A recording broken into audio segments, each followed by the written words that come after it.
Hello everyone, welcome back to our YouTube channel Education Educators। आज हम chapter 4 Hindi का chapter 4 है अर्धनारीश्वर, जो लिखा गया है रामधारी सिंह दिनकर के द्वारा। तो इसका हम ऑब्जेक्टिव प्रश्न देखने जा रहे हैं। ठीक है, इसका हम ऑब्जेक्टिव प्रश्न आज देखेंगे। तो जो पहला ऑब्जेक्टिव है वह है दिनकर किस युग के कवि थे। दिनकर को कौन से युग का कवि माना जाता है? तो वह है छायावदोत्तर युग के। कौन से युग के? छायावदोत्तर युग के। एक का हो जाएगा सी नंबर। दूसरा प्रश्न है रामधारी सिंह दिनकर का जन्म कहाँ हुआ था? तो रामधारी सिंह दिनकर का जन्म हुआ था सिमरिया बेगूसराय। कहाँ? बिहार शरीफ में। सिमरिया के बेगूसराय के बिहार शरीफ में। तो 2 का हो जाएगा डी नंबर। तीसरा प्रश्न है रामधारी सिंह दिनकर का जन्म कब हुआ था? तो रामधारी सिंह दिनकर का जन्म हुआ था 23 सितंबर 1908 को। कब हुआ था? 23 सितंबर 1908, यानी 3 का हो जाएगा बी नंबर। चौथा प्रश्न है रामधारी सिंह दिनकर का निधन कब हुआ था? तो जो रामधारी सिंह दिनकर थे उनका निधन हुआ था 24 अप्रैल 1974 को। 4 का सी नंबर। 5वां नंबर प्रश्न है किसने कहा है नारी की पराधीनता तब आरंभ हुई जब मानव जाति ने कृषि का आविष्कार किया, जिसके चलते नारी घर में और पुरुष बाहर रहने लगे। यह जो पंक्ति है वह किस कवि ने कहा था? तो यह कहे थे दिनकर जी ने। किन्होंने कहा था? दिनकर जी ने। तो 5 का हो गया बी नंबर। दिनकर जी ने कहा था कि नारी की पराधीनता मतलब नारी तब अस्वतंत्र हो गई जब मानव ने किसका आविष्कार कर लिया? कृषि का। कृषि का आविष्कार होने से पुरुष जो है वह खेतों में काम करने लगे और स्त्री को घर के कामों में ही रखने लगे। इससे स्त्री जो है वह घर के कामों में बंध गई और पुरुष बाहर के कामों में। ठीक है। 6ठा प्रश्न है किस रचना की पंक्तियां हैं? किस रचनाकार की पंक्तियां हैं? नारी सुगंध है नारी पुरुष की बाह पर झूलती हुई जूही की माला है। तो यह किस रचनाकार ने कहा था? तो यह कहे थे रामधारी सिंह दिनकर जी ने।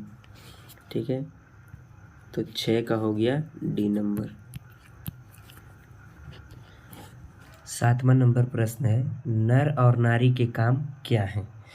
तो नर और नारी का काम है नर कुदाल चलाने वाला बलशाली किसान और नारी का काम अछोरन पछोरन करना। मतलब नर को खेतों में काम करने के लिए रखा गया था और नारी को घर के कामों में रखा गया था। तो 7 का हो जाएगा बी नंबर। 7 का बी। ठीक है। 8वां प्रश्न है कामनी तो अपने साथ की शांति लाती है खाली जगह को भरे। मतलब जो कामिनी है वह अपने साथ क्या लाती है? तो वह लाती है, इसका राइट आंसर हो जाएगा 8 का राइट आंसर हो जाएगा सी। कामिनी क्या लाती है? यामिनी। ठीक है। तो इसका 8 का आंसर हो जाएगा सी नंबर। दिनकर को किस गद्य पुस्तक पर साहित्य अकादमी पुरस्कार मिला था? जो 9वां प्रश्न है कि दिनकर जी को किस गद्य पर साहित्य अकादमी पुरस्कार मिला था? तो यह मिला था संस्कृत के 4 अध्याय पर। ठीक है। तो 9 का आंसर हो गया सी नंबर। 10 नंबर प्रश्न है दिनकर को किस काव्य पुस्तक पर भारतीय ज्ञानपीठ का पुरस्कार मिला था? तो जो भारतीय ज्ञानपीठ का पुरस्कार मिला था दिनकर जी को वह मिला था उर्वशी के लेखन पर। उर्वशी के लेखन पर। ठीक है, 10 का हो जाएगा डी नंबर। 11 नंबर प्रश्न है, दिनकर की कविता का कौन सा गुण नहीं है। दिनकर जी की जो कविता है उस कविता का कौन गुण नहीं है, तो 11 का हो जाएगा बी नंबर, मसृणता। ठीक है, 11 का बी। 12 नंबर प्रश्न है, अर्धनारीश्वर कल्पित रूप है। अर्धनारीश्वर किसका कल्पित रूप है, मतलब वास्तविक रूप किसका है अर्धनारीश्वर, तो वह है शंकर और पार्वती जी का। ठीक है, आधा नर और आधा नारी। ठीक है, तो वह रूप है शंकर जी का और पार्वती जी का। 12 का हो गया बी नंबर। 13वां नंबर प्रश्न है, दिनकर के माता पिता का नाम बताएं। दिनकर जी के माता पिता का क्या नाम था, तो दिनकर जी के माता पिता का नाम था मनरूप देवी एवं रवि सिंह। तो 13 का हो जाएगा डी नंबर। 14 नंबर प्रश्न है, दिनकर जी की पत्नी का क्या नाम था। तो दिनकर जी की पत्नी का नाम था तो श्यामावती देवी। दिनकर जी की पत्नी का नाम था श्यामावती देवी। 14 का ए नंबर। 15 नंबर प्रश्न है, किस पाठ में कहा गया है प्रत्येक पत्नी अपने पति को बहुत कुछ उसी दृष्टि से देखती है जिस दृष्टि से लता अपने वृक्ष को देखती है। यह जो उक्ति है, यह जो पंक्ति है, वह किस पाठ में कहा गया है, तो यह कहा गया है अर्धनारीश्वर में। किस में कहा गया है, अर्धनारीश्वर। 15 का ए नंबर। 16 नंबर जो प्रश्न है कि किस पाठ में कहा गया है जिस पुरुष में नारीत्व नहीं अपूर्ण है। यह जो पंक्ति है वह किस पाठ में कहा गया है, तो यह कहा गया है अर्धनारीश्वर में। अर्धनारीश्वर। ठीक है, अर्धनारीश्वर में यह कहा गया। तो 16 का राइट आंसर हो जाएगा, 16 का राइट आंसर हो गया बी नंबर।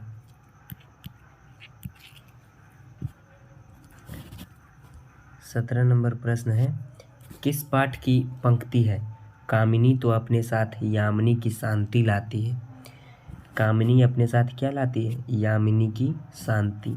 तो यह कहा गया है किस पाठ में, तो अर्धनारीश्वर पाठ में। 17 का हो जाएगा डी नंबर। 18 नंबर प्रश्न है, किसने कहा है पुरुष जब नारी के गुण लेता है तब वह देवता बन जाता है, किंतु नारी जब नर के गुण सीखती है तब वह राक्षसी हो जाती है। तो यह कहने वाले थे हमारे दिनकर जी। यह किन्होंने कहा था, दिनकर जी। इस प्रश्न पर हमें डाउट है, यह दिनकर जी ने नहीं कहा था, शायद प्रेमचंद्र जी का कहना था, यह दिनकर जी का नहीं। इस प्रश्न को हम अभी छोड़ते हैं यहीं पे।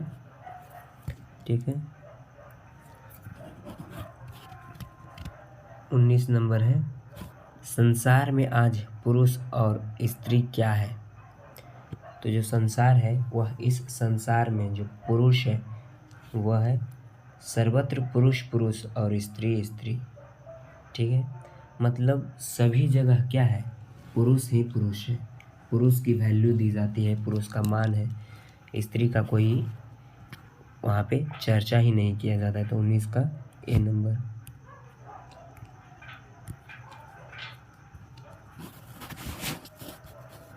20 नंबर प्रश्न है, जिस पुरुष में नारीत्व नहीं वह क्या है। जिस पुरुष में नारीत्व का गुण नहीं होता है वह अपूर्ण है, मतलब आधा है। ठीक है, 20 का हो गया बी नंबर। 21 नंबर है, दिनकर जी को निम्न में से कौन सा पुरस्कार दिया गया था। दिनकर जी थे, उन्हें कौन सा पुरस्कार मिला था, तो वह मिला था उन्हें पद्म भूषण मिला था। ठीक है, 21 का बी नंबर। 22 नंबर प्रश्न है, रामधारी सिंह दिनकर की काव्य कृति कौन नहीं है। तो कौन नहीं है रामधारी सिंह दिनकर की काव्य कृति, तो प्राणभंग, रेणुका, हुंकार, रसवंती, कुरुक्षेत्र ये सारे हैं। रसीम, रथी, कोमलता और कबीरस, हारे को हरिनाम, नील कुसुम, उर्वशी। देखिए हमने इस चैप्टर में क्या पढ़ा है, उर्वशी तो है, यह रसीम रथी इस कविता के में हमें मतलब कवि परिचय में हमें दिखाया गया है। कुरुक्षेत्र, हुंकार, रसवंती ये सब का जिक्र किया है। सिर्फ जिक्र नहीं किया गया है तो वो है साकेत और यशोधरा का। तो हो जाएगा 22 का आंसर हो जाएगा ए नंबर। 23 नंबर प्रश्न है, रामधारी सिंह दिनकर की गद्य कृतियाँ कौन नहीं है। तो कौन नहीं है रामधारी सिंह दिनकर की, तो वह नहीं है आषाढ़ का एक दिन। ठीक है। अर्धनारीश्वर तो है, हम लोग जानते हैं। संस्कृत के 4 अध्याय भी हैं, इन पर उन्हें पुरस्कार भी मिला था। ठीक है। तो कौन नहीं है, वो नहीं है आषाढ़ के दिन। तो इसका राइट आंसर हो जाएगा बी नंबर।